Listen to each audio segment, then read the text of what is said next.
안녕하세요. 이승규 변호사입니다. 자, 이번에 강의할 내용은 집합건물 분양자의 관리 권한과 의무는 관리단의 그것과 구별된다. 자, 이런 문제인데, 자, 그렇지만 써놨죠? 집합건물 분양자의 관리 권한과 의무, 그 다음에 관리단의 그것과 구별된다. 자, 집합건물 분양자 같은 경우에는 여기 보시면 이게 시간 순서를 써놓은 건데, 이렇게 딱 해가지고 이 관리단이 집합건물 관리를 개시하면 분양자가 기존에 관리했던 그 관리 권한이 이제 딱 끊어집니다. 여기서. 자, 그럼에도 불구하고, 분양자의 관리권이 소멸했는데도, 그럼에도 불구하고, 관리단이 분양자와 위탁계약을 맺은 위탁관리회사의 사실상 관리 행위로 이익을 얻으면 부당이득 의무를 부담한다. 자, 보시죠. 일단 어떤 내용인지. 이 문제는 제체 부동산 문제 경쟁점 2판 513쪽에 나오고요.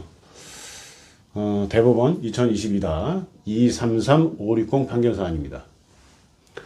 자, 요건 제가 이제 시간 순으로 이렇게 표시를 한 건데, 여기 딱 끊어진다고 했죠.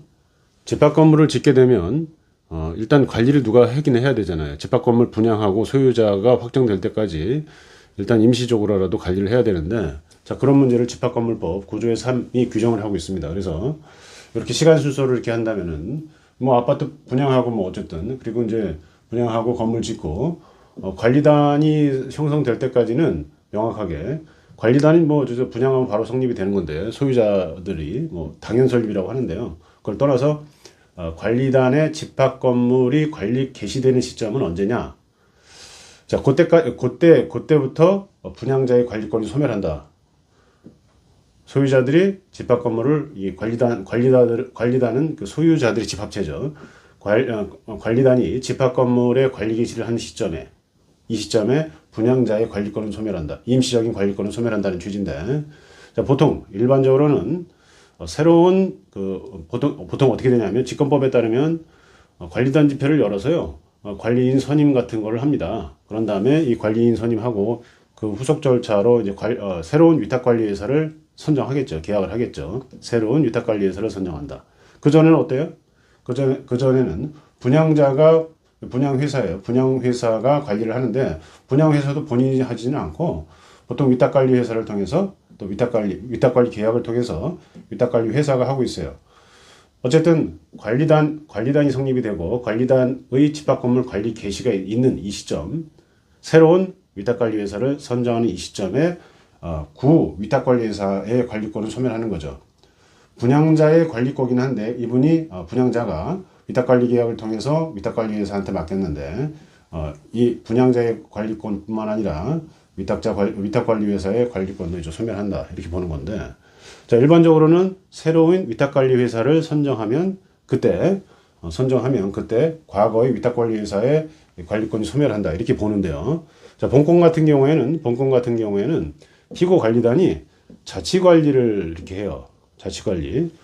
자치관리를 하면서 자치관리를 결정한 거죠. 그래서 분양회사, 그 다음에 종전 위탁관리회사, 분양자가 위탁관리 계약을 체결했던 종전 위탁관리회사에게 뭘 해요? 관리 업무 종료 통보를 합니다. 이제 관리 업무 하지 마. 내가 할게. 내가 자치관리 할게. 이렇게 한 거예요.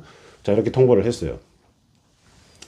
통보를 했는데, 제가 이제 제목은 뭐라고 썼어요? 집합건물 분양자와 분양자의 관리 권한과 의무는 관리단의 그것과 구별. 그래서 딱 끊어진다는 거예요. 그래서 이 기존 위탁관리회사가 이 관리단한테 무슨 청구를 할 수가 없어요. 승계를 하지 않는다면 이 위탁관리회사를 내가 그대로 쓸게 뭐 이런 식으로 하는 게 아니라면 뭐 돈을 썼다고 해서 청구를 할 수가 없어요. 자, 그게 원칙인데 이 사안은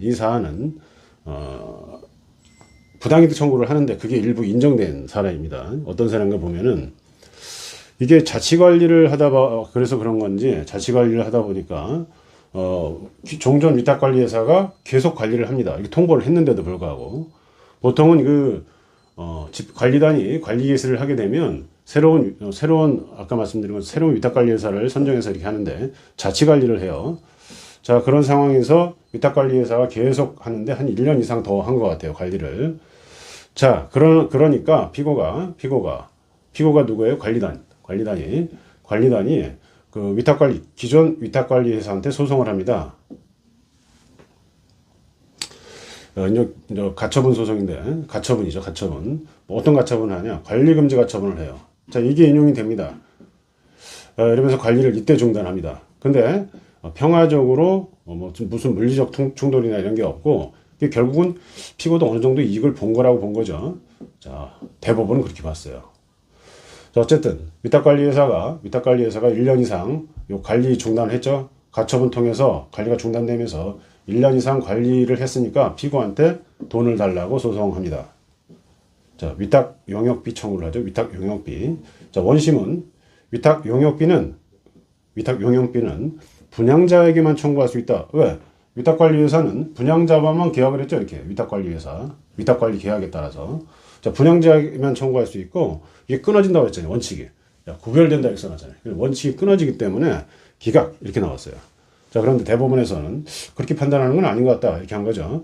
위탁 용역비를 두 개로 나눕니다. 1번 위탁 관리 수수료 이거는 관리회사에게 이규로 돌아가는 거. 그다음에 2번 관리 인력 인건비 이렇게 두 개로 나눠서 위탁관리 수수료는 원심이 맞다는 거예요. 관리회사에 이익이 되는 거고 이거는 분양자와 계약한 거니까 당연히 여기로 가는데 이 관리 인력 인건비는 일부가 피고가 이익을 본 것 같다는 거예요. 자치관리를 했었는데 여기도 인력이 좀 있을 텐데 이 인력 이외에 원고가 관리 1년 이상 계약이 종료됐는데도 통보했는데도 관리 업무 종료 통보를 했는데도 계속 했다고 그랬죠. 근데 이제 원고의 인력을 쓴 거는 있는 것 같다는 거예요. 그래서 위탁관리 회사의 이익이 그대로 귀속되는 위탁관리 수수료는 원심이 맞다고 치더라도 이쪽에서 그 관리 인력을 쓰면서 여기에 관리 실제 피고 관리단의 이익이 된 그 부분은 부당이득으로 인정해야 될 것 같다. 자, 종전 위탁관리회사의 부당이득 청구를 일부 인정하는 취지로 파기환송을 합니다.